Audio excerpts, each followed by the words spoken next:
3 invités avec nous chaque soir pour décrypter les mouvements de la planète marché. Pierre-Alexis Dumont est à nos côtés, le directeur des investissements de Sycomore Asset Management. Bonsoir Pierre-Alexis. Bonsoir Grégoire. Hervé Gouletker nous accompagne, Senior Economic Advisor chez Accuracy. Bonsoir Hervé. Bonsoir Grégoire. Et Igor Demac est également avec nous, directeur associé chez Vital Épargne. Bonsoir Igor. Bonsoir Grégoire. Bon, ces questions tarifaires reviennent sur le devant de la scène avec la deuxième vague, la nouvelle vague de tarifs dits réciproques qui devrait entrer en vigueur à partir du 1er août. C'est le constat que je dressais en introduction.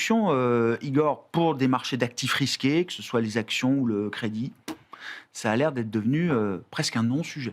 Oui, c'est un non-sujet, mais bon, les marchés, ils bougent plus tellement depuis quelques mois non plus. Ils baissent, ils remontent. Bon, on attend la saison des résultats, je pense, qui ne seront pas encore vraiment impactés par ces droits de douane. Donc, je dirais que les messages qu'on a du consensus, c'est plutôt qu'on attend des bonnes surprises, en tout cas une espèce de maintien de la microéconomie face à la macroéconomie qui commence, elle, à anticiper le coût et puis qui se voit déjà dans l'aggravation chez certains comme la France du déficit ou des enquêtes qui montrent que l'inquiétude sur la consommation est présente partout puisque les droits de douane, ça fait monter les prix et que les revenus ne sont pas censés augmenter énormément chez les ménages. Donc, on va être calé peut-être le 1er août, peut-être pas, peut-être que ça va être repoussé. Oui, donc en fait, personne ne le sait, ni même peut-être Donald Trump. C'est aussi pour ça que les marchés actions réagissent pas trop. En revanche, le marché directeur des taux, lui, réagit. Donc lui, il scrute les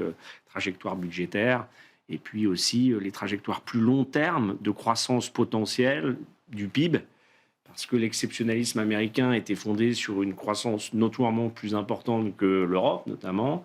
La Chine ayant aussi beaucoup baissé dans ses prévisions de croissance, enfin dans sa capacité de 10 à 5, entre guillemets.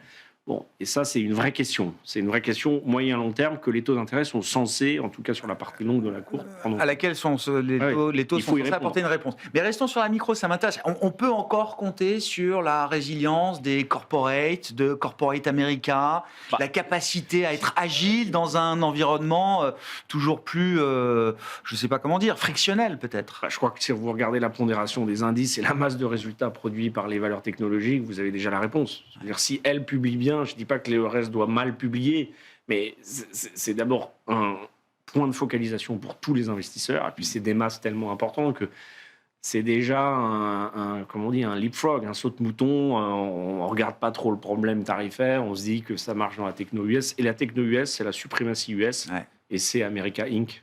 Et c'est America Trump. Ouais. Et c'est donc logique, légitime d'avoir vu le retour des marchés américains ces dernières semaines, depuis le point bas d'avril, emmené justement par ce secteur de la technologie et à nouveau ce groupe de valeurs, alors plus ou moins homogène. Il y en a 5, il y en a 6, il y en a moins, il y en a 7, j'en sais rien. Mais en tout cas, la Nvidia se rapproche de plus en plus des 4 000 milliards de dollars de capitalisation boursière après avoir perdu peut-être 30% en ligne droite au moment de libération des investisseurs sur ces valeurs, c'est la faiblesse du dollar. Enfin, pour un investisseur non-résident américain, c'est là où on peut dire, ça vaut un peu moins cher, ou alors j'ai un peu plus de pouvoir d'achat pour les acheter. Mais sinon, je ne vois pas de changement d'attitude de la part des investisseurs sur ces valeurs. Mais peut-être que vous, oui. Mais... Non, mais je vois pas. Non seulement il n'y a pas de changement d'attitude, mais j'ai l'impression que pour le retail, pour le particulier américain, ça reste des cibles d'achat, quoi qu'il arrive. Tesla, peut-être pas, mais... peut-être pas Tesla. En tout cas, les grands, très solides, oui. Bon, sur cette résilience des corporates face notamment à l'adversité commerciale ou à la question des tarifs, on peut encore compter sur des entreprises capables de s'adapter et un choc tarifaire finalement encore reporté dans le temps, Pierre-Alexis ? Oui, alors je pense qu'on a une vision, c'est vrai, un peu positive de l'économie, puisque vous avez des effets de stockage pré-tarifs qui font que, comparé au soft data, comparé à l'ambiance et à la confiance affichée par les investisseurs, on a des économies qui tiennent beaucoup mieux. Donc ça, c'est clair que le deuxième trimestre ne va pas nous donner beaucoup d'informations et je ne pense malheureusement pas que les entreprises vont vouloir beaucoup se prononcer sur le futur. Donc on n'aura pas tellement d'options et c'est compréhensible de leur part. Mais voilà, il y a un petit risque qu'on ait une sorte de souffle d'air qui qui s'éteignent une fois que les tarifs seront mis en place. Il y a quand même une réalité qu'il ne faut pas négliger. Qu'il ne faudra pas négliger. Et là, il faudra voir si les investisseurs continuent de regarder au-delà de la vallée, comme on appelle. Et ça, c'est un petit risque. Et il est clair que on peut s'attendre encore à des révisions plutôt négatives en deuxième partie d'année. Je pense que pour les bénéfices des entreprises, ces publications-là vont plutôt être de bonne facture. Mais après, force est de constater qu'on peut avoir des mauvaises surprises. Donc ça, je pense que c'est clair. Mais aujourd'hui, ce que disent les investisseurs, c'est que tant qu'on ne rentre pas en schéma récessif ou en guerre commerciale, finalement, les entreprises vont réussir à s'adapter et spécifiquement les grands leaders techno, la fameuse corporate America. On n'aime pas State America, mais on aime bien corporate America. C'est Goldilocks. C'est Goldilocks. On retrouve quelque chose d'un peu boucle d'or. Et derrière ça, voilà, c'est là où les marchés sont très cohérents. Vous avez la hiérarchie des actifs qui est en train de changer. C'est-à-dire qu'on a aujourd'hui, quand vous regardez en prime de risque, on dit là, il faut vendre absolument les actions américaines. C'est beaucoup trop cher par rapport aux obligations américaines. Sauf que là, le problème n'est pas là. C'est qu'aujourd'hui, la hiérarchie dans ce nouveau paradigme, là où... Le risque est plus du côté de la dette américaine que si vous allez de l'entreprise américaine et des actions américaines. Des débasements de monnaie, c'est l'actif qu'il ne faut pas avoir, c'est la dette. Voilà, c'est évident. Et donc, c'est en ça que dans ce nouveau paradigme, c'est assez compliqué de comparer le rendement des actifs entre eux. L'autre point qui me semble clé, c'est que vous avez des effets de masse qui sont considérables. On parlait de Nvidia. J'ai fait l'exercice depuis le plus bas du 8 avril. Oui. Nvidia a gagné 1800 milliards de dollars de capitalisation boursière. C'est l'équivalent du CAC 40 en flottant, de la capitalisation boursière du CAC 40 en flottant. Donc, c'est vrai que du coup, ça entraîne beaucoup les indices qui sont construits en capi. Ça pèse, on va dire, jusqu'à 7% du Nasdaq. Je dis bien du Nasdaq pour Nvidia. Et donc, ce qui est sûr... C'est une emprise énorme. C'est que quand vous regardez la façon dont la hausse s'est faite, elle s'est faite vraiment sur l'exceptionnalisme corporate américain.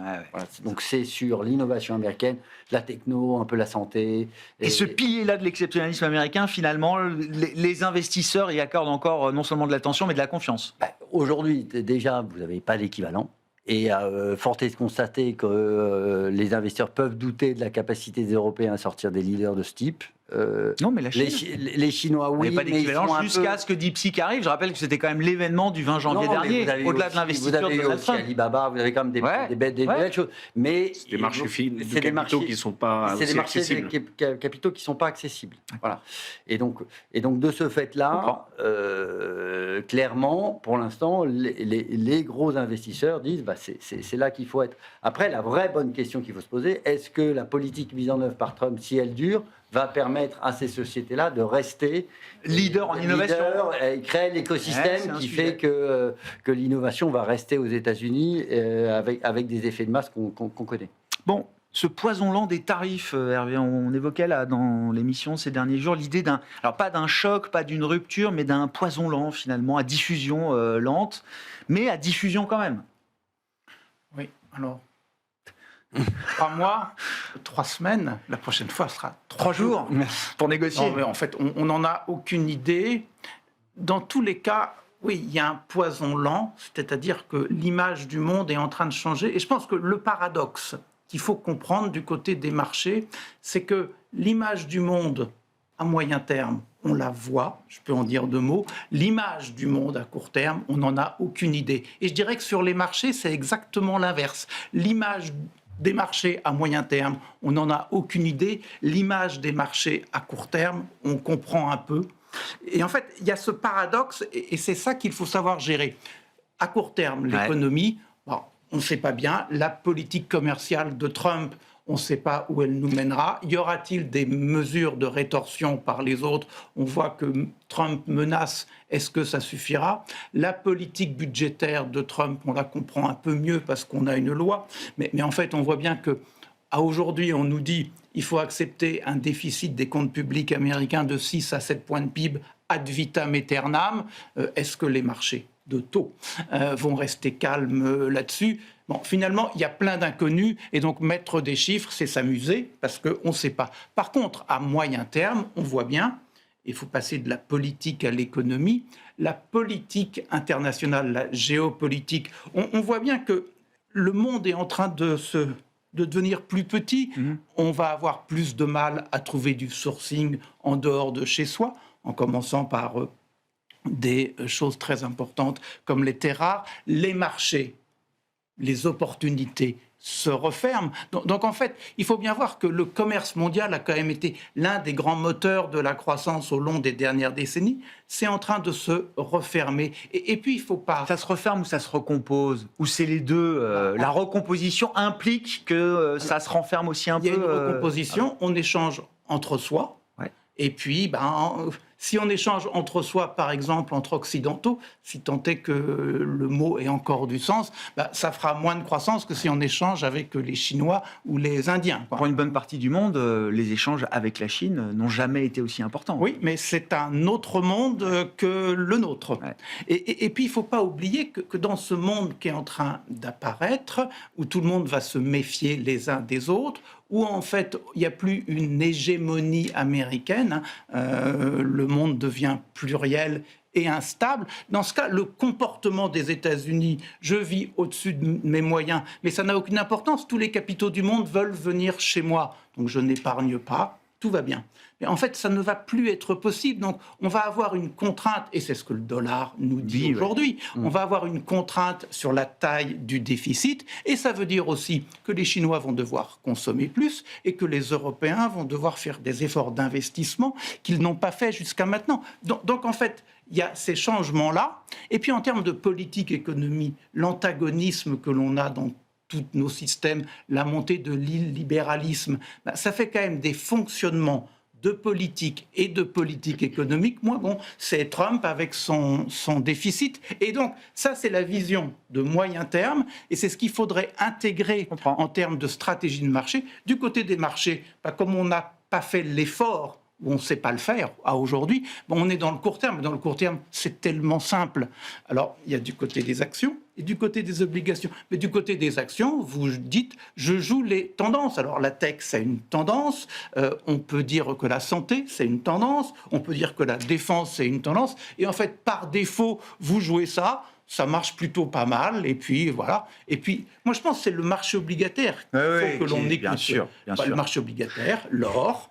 Là, on a des messages. Le marché obligataire, il nous dit il y a plus de risques et moins de croissance économique. Voilà, et ça, il faut l'entendre. Et c'est cohérent avec la vision de moyen terme. Les actions, ils vivent leur vie, mais c'est un peu sur un petit nuage.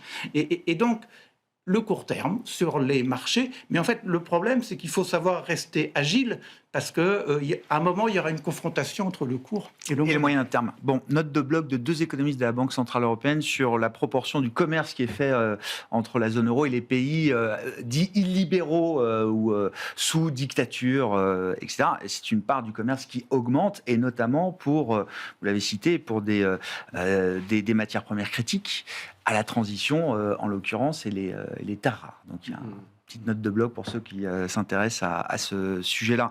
La question du dollar et des taux, effectivement, Igor, de manière très pragmatique, quand on rentre un nouveau client chez Vital Épargne, on le couvre sur ses actifs en dollars aujourd'hui. C'est pas naturel de se couvrir contre la baisse du dollar dans un portefeuille. C'est ce qu'on disait auparavant. Le risque de change, il est très important pour les produits à rendement fixe, puisque le risque de change, c'est un risque variable. On se couvrait sur les obligations, ça, on couvrait le risque de change. On a une rémunération variable, donc en général, on ne couvre pas le change.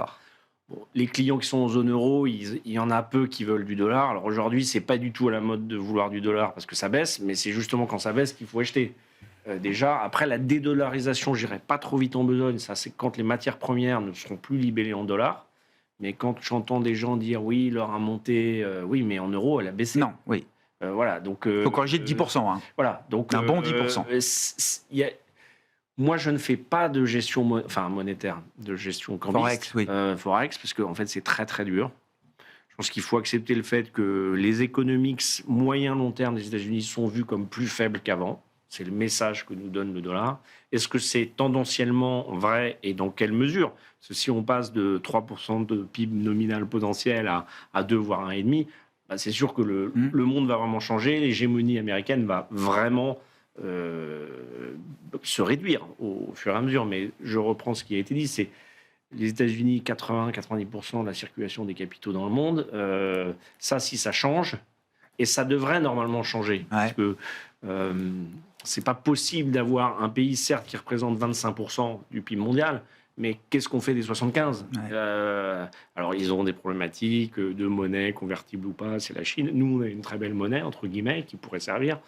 On n'arrive pas à donner une image suffisamment forte et saine, alors que nos comptes publics globaux sont plutôt en voie d'assainissement. Donc ça, c'est des vrais enjeux. Et puis, il y a un autre enjeu, alors plus long terme, c'est le vieillissement démographique, et qui influe beaucoup sur le potentiel acheteur d'obligations, parce que plus on vieillit, moins on prend de risques, plus on achète des obligations. Et ça vient contrebalancer un peu ce que vous dites sur la hausse des rendements. Parce que vous avez des acheteurs naturels. Avec le vieillissement de la population, on va trouver des acheteurs marginaux de dettes obligataires. Avec quelqu'un qui m'a dit il faut avoir 100 moins son âge en action. Donc quand on a 100 ans, on n'a plus d'action. C'est pas mal, je ne connaissais pas la formule. D'accord. 100% moins son âge. Donc voilà. Mais non, c'est normal, on prend beaucoup moins de risques à la fin de sa vie. Bien sûr. On doit et on veut transmettre quelque chose de. Ouais. Donc ça, c'est aussi des contre-effets. Donc c'est quand même très dur de penser dans 10, 15, 20 ans comment sera le monde. Parce que, mais à ce stade, d'accord avec ce que disait Pierre-Alexis, le renversement de la hiérarchie des risques sur les marchés. Ah oui. Ouais, d'accord. Complet, c'est très dur de gérer les taux aujourd'hui. Ouais. Donc on fait un peu de crédit à yield, parce que ça, c'est un peu de l'actif risqué, c'est un peu une gestion action. C'est une gestion fonda, on regarde la qualité de crédit.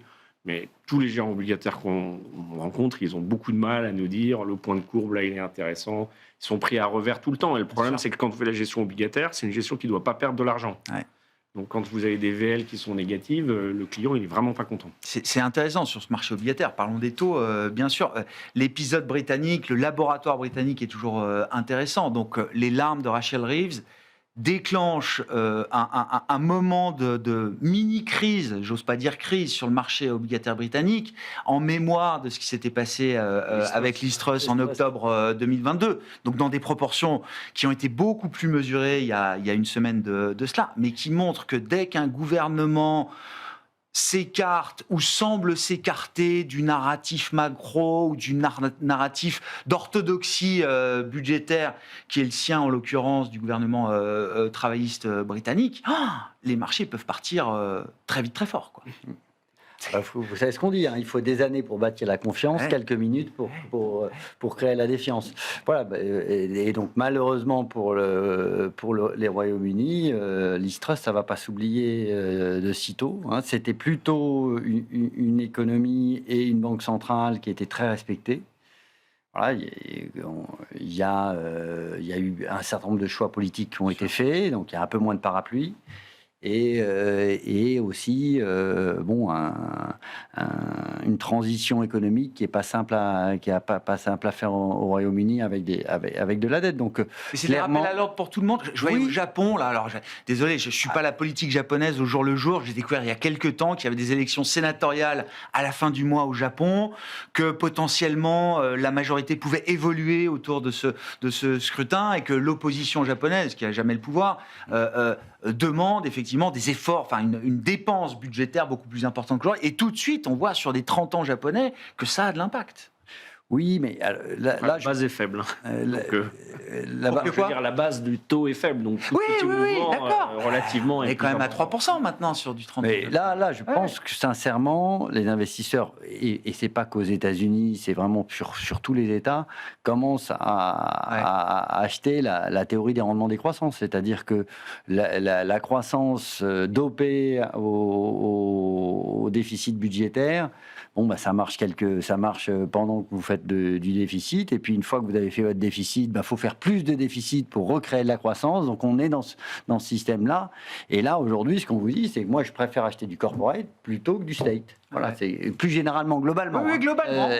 Et donc voilà, et on reste dans ce domaine-là. Après, la signature des entreprises, la signature des États. Voilà, exact. Pour l'instant, c'est le cas, puisqu'il y a aujourd'hui, en effet, une capacité d'organisation, de réactivité, d'adaptabilité qui est beaucoup plus forte et même d'arbitrage entre les pays, ce que font très bien les multinationales, qui est beaucoup plus forte du côté des entreprises que du côté des États. Donc ça, je pense que c'est un point clé, et ça tiendra jusqu'à ce qu'on soit dans des scénarios extrêmes de récession, de guerre commerciale. Où là, on retrouvera de l'appétit, enfin du refuge à travers des actifs publics, quoi. La réalité aujourd'hui, c'est qu'on va rentrer plutôt dans un concours de beauté entre États pour attirer les capitaux. Voilà, aujourd'hui. La guerre de l'attractivité du capital. Voilà, donc, avant qu'on essaye de mettre en place des normalisations budgétaires, mais de toute façon, on le voit, qui prendront beaucoup, beaucoup de temps et qui sont difficiles à mettre en place. Qu'est-ce qu'elle va produire, cette méga loi américaine, Hervé?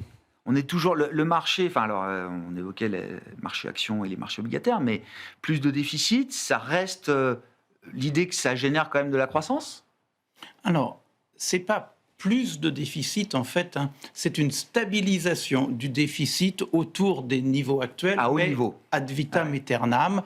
Alors, ça pose pas de problème si on reste dans le schéma précédent, c'est-à-dire beaucoup de capitaux qui rentrent aux États-Unis et un appétit pour les titres du Trésor américain. Dans ce cas-là, ça s'équilibre.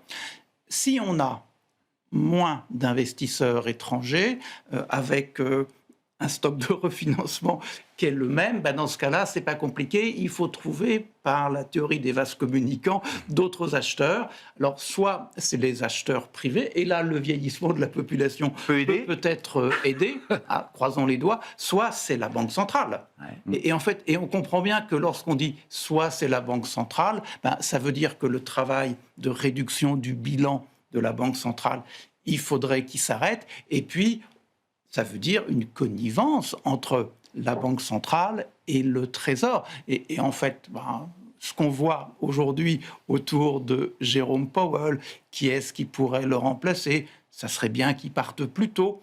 Tout ce genre de choses, ça participe aussi de cela. Un autre élément qui participe de cela, l'assouplissement de la régulation bancaire aux États-Unis. Oui. Comme par hasard, aujourd'hui, il y a des modifications de cette réglementation qui font que la capacité d'absorption de titres d'État par les banques commerciales américaines augmente. Tiens, on libère la place. On libère la place dans les bilans pour acheter des actifs et des dettes d'État. Et donc, en fait, ça peut marcher, ça? Écoutez, oui, évidemment. Ça peut marcher parce qu'il y a de la place pour cela. Et dans le monde de demain, si on croit au moyen terme que j'ai décrit, l'appétit pour le risque, j'en sais rien. Aujourd'hui, on dit, OK, j'ai mes trends et je les joue, mais on n'en sait rien. Et puis, il ne faut pas oublier que c'est un autre élément qu'il faut prendre en compte, l'hommage lige rendu par tous les grands patrons américains, patrons de banque compris, à l'auguste président Trump, ça participe aussi de cela, quoi. Donc, en fait, on dit qu'il faut avoir des raisonnements très différents entre quand on regarde le secteur privé, quand on regarde le secteur public. En fait, aux États-Unis, dans USA Inc., il y a USA Corp aussi. Et donc, je pense que les frontières que l'on avait avant, du temps où on croyait à l'autonomie de la logique de marché et que l'État petit, c'était mieux, c'est quand même des codes qui sont en train d'être remis en cause, en n'oubliant pas que si tout ça, ça ne marchait pas, et ainsi les taux longs continuaient de monter, pour la planète marché, ça serait quand même pas une bonne nouvelle, parce qu'à un moment, ça contaminerait le marché du crédit. Ça peut se payer. Et peut-être que ça contaminerait aussi le marché action. Parlons de l'Europe aussi dans ce contexte, Igor. Alors ça a été un des thèmes de ce premier semestre et notamment du début du premier semestre, l'idée que l'Europe avait des atouts à faire valoir face à une Amérique un peu troublée, perturbée par l'administration actuelle. Est-ce qu'on est toujours dans cette idée-là ? Est-ce que l'Europe gagne en confiance vis-à-vis des investisseurs au fur et à mesure que les États-Unis en perdent ? Peut-être un peu, mais moi j'ai l'impression que c'est un peu un argument marginal, intellectuel, qui ferait très plaisir à une sphère politico-médiatique. On aime en discuter, quoi. Ce qui est vrai, c'est que l'euro est une monnaie de réserve internationale. Bon, ça c'est un fait. Pas suffisamment, mais c'est un fait. Donc ça a la capacité d'absorber pas mal de flux. En termes de croissance, on est très médiocre. En termes de gouvernance, si on prend les grands pays, la France, l'Allemagne, c'est quand même pas très rassurant. Alors, si on prend l'Espagne, l'Italie ou les pays scandinaves, la gouvernance institutionnelle, les pouvoirs en place sont plutôt crédibles, parce que derrière la défiance et la hausse des taux d'intérêt sur la dette publique, c'est bien sûr les dérapages, mais c'est surtout la défiance vis-à-vis du pouvoir en place et de la personne qui l'incarne. La gouvernance, Voilà, quoi. la gouvernance. Mais Donc, même sujet aux États-Unis, oui, c'est ça. Chez nous, Ah oui. bien que les marchés soient très composés. C'est un sujet ESG, quoi. Oui, Schmerz, il a quand même été élu au deuxième coup, donc c'est très bancal. Donc les patrons allemands, ils sont quand même pas très tranquilles avec cette situation. Et donc c'est vraiment une défiance.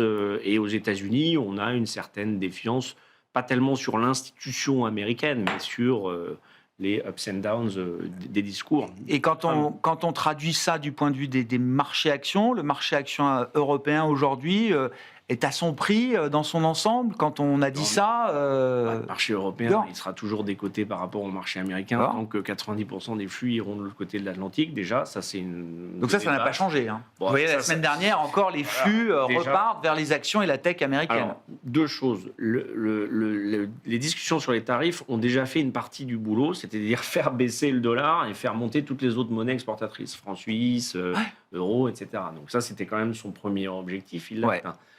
Nous, on a une monnaie assez forte. On a des sous-classes d'actifs, les small limits, qui se sont réveillés. Il n'y a pas besoin de beaucoup de flux pour les faire monter, mais c'est quand même quelque chose de notable. Et ensuite, moi, je dirais les grandes valeurs internationales qui font le même job que les grandes valeurs américaines, type Airbus, qui sont portées par une dynamique, ça, il faut les acheter. Entre guillemets, elles sont chères, elles sont au plus haut, j'entends. Mais si on a des choses internationales en Europe à acheter, c'est ces valeurs-là qui sont très solides, qui ont un process industriel, de la techno. Voilà. Après, on peut aller vers les valeurs des côtés. Hein. On parlait des spiritueux. S'ils sont dans l'exception, on regarde le cours de Pernod Ricard. Ça y est, c'est value, oui, ces boîtes-là. value, mais ça peut être dans un mois plus le cas. Enfin, là, c'est le sujet chinois qui a été réglé. Le sujet américain, il est encore... Voilà, on peut faire ça. Donc l'Europe a des marchés de capitaux qui sont achetables, mais toujours avec du stock, du sector picking. Ça remplacera pas dans une allocation le poids des actions américaines. Ça, j'entends bien. Les valeurs techno américaines, et ils vont vous dire toujours ouais, mais pourquoi j'en ai pas, etc. Alors c'est plus facile maintenant qu'il y a Trump et qu'il fait des facéties orales, donc ils ont un peu. Mais les faits montrent que les perfs sont quand même exceptionnels encore. C'est effectivement, si on se pose la question du positionnement aujourd'hui, dans une allocation action notamment, où est-ce qu'on en est, Pierre-Alexis ? Il y a eu cette phase de leadership des actions du reste du monde par rapport aux actions américaines, et puis depuis quelques semaines, fin du deuxième trimestre, c'est plutôt les États-Unis qui regagnent en leadership avec, on le disait tout à l'heure, les mêmes bonnes vieilles recettes autour de la tech américaine. Oui, non, mais je pense qu'il y a eu un petit peu d'effort côté européen. Je pense qu'en relatif, quand même, les États-Unis ont un peu baissé et l'Europe a un peu monté, principalement grâce à l'Allemagne et à son plan d'infrastructure, qui donne quand même un début de solution au manque d'innovation, au manque de compétitivité européen qui est mis en œuvre très clairement dans le plan Draghi. Donc, c'est un peu plus crédible. Maintenant, c'est toujours le même problème. Il faut passer des belles annonces à l'exécution. Et l'exécution en Europe, par contre, c'est là où ça pêche. Parce que moi, je prends souvent l'exemple du Green Deal versus l'IRA. C'est à peu près les mêmes engagements de budget, en Europe versus US. Sauf qu'il y en a un qui a été réalisé vite, bien, de façon pragmatique, et qui a eu des effets très forts. Green Deal, ça a eu des effets en Italie. Voilà. Et après, on ne sait pas trop où ça a permis de stabiliser l'Italie et la trajectoire, la trajectoire italienne, ce qui est déjà un victoire en soi. Et donc il y a des effets de masse. On va voir un peu ce que devient la défense de l'Europe. On sait très bien qu'à un moment ou un autre, il va falloir quand même avoir une organisation industrielle transfrontalière. Est-ce qu'on va réussir à faire cette organisation industrielle un peu transfrontalière sur ce pôle d'excellence-là à voir. Donc il y a quand même des vraies questions, et donc ce qui s'est passé, c'est d'ailleurs assez étonnant, c'est-à-dire qu'en monnaie locale, en dollars, finalement, le marché américain et le marché européen sont quasiment à parité, et c'est ce qui fait la différence, c'est la devise. C'est la devise. Et ça, c'est quelque chose qui va continuer, cette volatilité d'échange. C'est un nouveau régime qui s'installe ? Nous, on a un raisonnement assez simple, c'est que dans ce nouveau paradigme, je pense qu'un peu de diversification est quand même plus intéressante. Voilà, D'accord. parce que, en effet, Une manière de se prémunir. il y a une incertitude sur le moyen terme qui est réelle et qu'il faut quand même, sur lequel il faut se positionner. Donc, Et diversification, ça nous amène jusqu'où alors? donc ça vous amène à avoir les 3 blocs. D'accord. Il faut que vous ayez un bloc américain, il faut que vous ayez un bloc européen, il faut que vous ayez un bloc Bloc asiatique. émergent? Asiatique. Un bloc Asiatique. émergent asiatique. Asiatique. Voilà. C'est à notre avis la bonne façon d'aborder cette période avant d'avoir un petit peu plus de clarté sur, en effet, les processus Il y a des moyen, long décorrélations terme. intéressantes Il y a aujourd'hui des décorrélations entre les intéressantes. mouvements des actifs de ces différentes Ah, zones. Et après, l'autre point qui est très simple, c'est que le croissance mondiale a été le maire de la croissance. Le commerce mondial a été le maire de la croissance Bien sûr. sur les 20 dernières années. Ce sera sans doute moins le cas. Et donc, aujourd'hui, les grands exportateurs qui ont été les grands bénéficiaires de ce phénomène-là, on peut avoir des valeurs plus domestiques donc les petites et moyennes valeurs, qui tirent leur épingle de jeu. Et ça vous apporte de la diversification, de la vraie diversification. Et ça reste un compartiment, un univers, vous le connaissez particulièrement avez bien en Europe. Alors, il y a 1800 une valeurs. profondeur incroyable, des prix qui restent intéressants, il n'y a pas de survalorisation. Vous avez un effet bas. Hein, ces valeurs-là sont loin d'être au plus haut en termes de marge et en termes de dynamique et en termes de dynamique de chiffre d'affaires. Donc, on l'a vu avec Rheinmetall. Hein, ça vivotait et puis à un moment, hop, les camions sont partis et donc vous avez eu des bénéfices qui ont été multipliés par 4. Hein. Donc, on peut avoir, ce ne sera pas sur toutes les valeurs de la cote évidemment, mais on peut quand même avoir ces effets-là. Donc ça, Des game changers. Et donc ça, c'est un vrai game changer. Hein, si vous avez un peu plus de vent dans les voiles avec des effets multiplicateurs qui sont importants, je pense que c'est un point clé. Et après, en effet, bon, ça a un petit peu rattrapé, mais on est loin quand même on est loin d'être à des niveaux d'euphorie sur ce valeur. Et je pense que réellement, ça vous apporte de la diversification, ça vous protège quand même plus d'effets tarifaires qui pourraient être désagréables. Voilà, donc je pense qu'on a un vrai intérêt à soigner sa construction de portefeuille et sa diversification dans le contexte actuel, parce qu'il faut être très franc. Personne ne sait à 6 mois où seront les tarifs. S'ils sont à 10%, c'est même à 3 semaines. Oui. Si on est plutôt à 23-24, il va quand même avoir un moment un peu plus complexe. Il y a l'épaisseur du trait et puis il y a quand même, entre 15 et 25%, c'est pas la même on histoire. était à 2 avant. Hein. Oui, on passe de 2 à 24, ça fait x12. Bien sûr. Ça va se voir. C'est quand même un péage qu'il faut prendre en compte. La question un peu désagréable, Hervé, il y a une séquence française qui arrive avec, là aussi, des gages attendus à délivrer face aux créanciers de la France sur la capacité à s'engager au moins sur une trajectoire responsable. Oui, c'est des moments importants, là, 15 juillet, et puis bien sûr toute la période budgétaire à l'automne. Parce que j'avoue que la France, moi je veux bien en parler tous les jours, j'en parle si le marché me dit qu'il faut en parler. Et c'est vrai que le marché ne donne pas l'indication, en tout cas importante, qu'il faut mettre la France là tout de suite sur la table, forcément, comme sujet. Non. Progressivement, la France est quand même à la traîne. Hein. Elle est à la traîne en termes de performance financière, que ce soit obligataire ou action. Elle est à la traîne en termes de croissance économique. Il ne faut pas oublier que si vous prenez une chronique longue, on était au-dessus de la moyenne Europe ou zone euro. On était à la moyenne et maintenant on est en dessous de la moyenne. Donc on voit bien qu'il y a quand même un étouffement de la croissance française avec donc une équation budgétaire qui est très, très compliqué. On a des prélèvements très élevés, on a un déficit très élevé, on a une dette très élevée. Donc, on voit bien que ce que l'on doit faire, c'est toucher aux dépenses, mais quand on nous parle de dépenses, on dit le socle du social. C'est intouchable. Il faut faire des efforts sur la défense et politiquement, on voit bien que toucher aux dépenses, c'est très compliqué. Donc, en fait, dans ce cadre-là, on a l'impression qu'on est complètement bloqué. Les deux éléments de déblocage que l'on a, c'est soit la croissance, Alors, la croissance, ça ne s'invente pas, parce que créer les réformes de structure qui nous feraient dans X années avoir plus de croissance, on n'y est pas. Soit travailler plus. Hein. Et en fait, c'est quand même un des leviers, voilà, produire plus, travailler plus. C'est un des leviers que l'on a. Est-ce que politiquement, il est acceptable ? Vraisemblablement pas.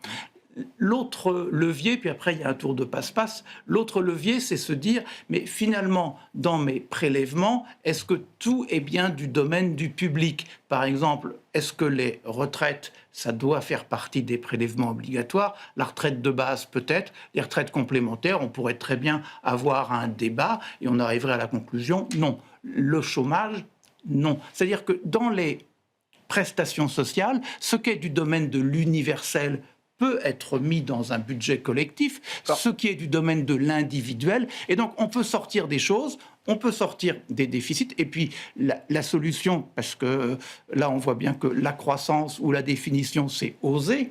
Et dans ce cas-là, c'est ne rien faire. C'est une année blanche, c'est-à-dire je ne touche à rien. Mais les Espagnols en sont à leur 3e année blanche. Hein. Donc oui, en fait, c'est des trucs si on en fait une, c'est pas qu'une qu'il faudrait faire. Oui, j'entends bien. Mais ça peut se débloquer, selon vous, j'allais dire, en douceur, entre guillemets. Je dis pas qu'il faudra pas faire d'efforts, mais sans passer par un grand chamboule-tout qui paraît compliqué sur le plan politique. Enfin, on verra ce qu'il en est dans quelques mois. Mais politiquement, si on peut garder une forme de confiance des marchés avec les spécificités du paysage je pense que politique actuel. La confiance des marchés, elle est liée à deux choses. D'abord, le poids de l'économie française. En Europe, c'est un sacré paquebot. Et derrière ce poids, l'idée que si ça va mal en France, ça ira mal partout en Europe, quoi. C'est le pavé dans la mare qui éclabousse tout. Et donc, en fait, on se dit... Si je tombe, d'autres tomberont avant moi, ou avec moi. Je ne vais pas jouer à ce jeu, quoi. Et je pense... Alors, ça ne rassure pas de dire cela, mais ce qu'il faudrait rêver, c'est qu'à la rentrée, on ait des députés qui se soient achetés une vertu, qui se disent l'intérêt commun, il est là, quoi. Mais ça, c'est peut-être rêvé. Je ne sais pas s'il y a des cahiers de vacances pour ça. Il faudrait. Igor. Ce qui est inquiétant dans la situation française, au-delà des éléments techniques mentionnés, c'est qu'on a l'impression qu'ils ne savent plus d'où vient le déficit. Enfin, c'est un tonneau des Danaïdes. La dérive. La dérive. On n'arrive pas à identifier même d'où ça vient. Donc ça, c'est gênant. Et en fait, les marchés sont confiants tant qu'il n'y a pas d'événement institutionnel. Type dissolution, démission, quelque chose qui fragilise. Redissoudre pourrait entraîner une crise financière ou un... Voilà. D'accord. Dès que l'institution 5e République va être un petit peu tanguée, ils vont regarder la dette. Pour l'instant, on va avoir une communication comme d'habitude, parce qu'on est les as de la communication, qui va probablement noyer le poisson, on va promettre des choses qu'on ne fera pas, puisque c'est quand même depuis 1974 ce qu'on fait, donc pourquoi pas continuer. Et je pense que les marchés peuvent, entre guillemets, s'accommoder de ça pour les raisons évoquées. C'est trop gros, la dette publique française, c'est la 2e dette traitée. Le marché action français, c'est le CAC 40 est un des indices les plus répliqués au monde, après les indices anglo-saxons. On fait partie d'une chaîne, heureusement, parce que ça nous laisse un peu dans le globalisme et le capitalisme, mais on n'a aucun impact sur des changements structurels. Et vous l'avez ressenti auprès des clients, une forme de désaffection pour les actifs français traditionnels, les actions, le CAC, ça s'est matérialisé Pas plus qu'avant, je dirais, pas plus qu'avant. Les performances de ces actions mais françaises le CAC 40, sont un peu en dessous. Ouais, mais il y a eu un bon... C'est lié à la composition aussi, j'imagine, des indices. Parce que le luxe est complètement effondré. Donc, mais si vous regardez Airbus, Safran, Schneider... C'est des super perfs depuis des années. Il y a une muraille de Chine entre la vie du CAC 40 et la vie politique française, Pierre-Alexis ? Oui, tout simplement parce que les gros poids du CAC 40 sont internationaux. Donc il y a une muraille de Chine jusqu'à un certain point. Voilà. Et à partir d'un certain point, vous allez avoir un certain nombre de secteurs qui sont principalement les secteurs régulés, qui vont beaucoup souffrir de la situation. Et après, l'autre point qui est clair, c'est que on joue à ne pas respecter notre parole vis-à-vis de partenaires, sauf que derrière, si vous voulez être un peu plus constructif sur l'Europe, c'est pas comme ça que vous faites l'Europe. C'est-à-dire qu'à un moment ou un autre, et on le voit, il y a eu un certain nombre de déclarations assez fortes, notamment du président des Pays-Bas sur la France, qui commencent à en avoir un peu ras-le-bol. Ça s'agacer. Voilà. et donc du coup, derrière... Venant des Pays-Bas, c'est pas étonnant. Déjà beaucoup. J'allais dire, le problème, c'est quand ça viendra de l'Espagne, du Portugal Oui, et de mais tous ces pays-là aussi. Mais oui, c'est un j'entends. porte-parole. Ah ouais. Bien sûr. Merci beaucoup, messieurs. Merci d'avoir été les invités de Plein Marché ce soir. Pierre-Alexis Dumont, Sycomore Asset Management, Igor Demac, Vital Épargne et Hervé Goulet-Kerr, Accuracy.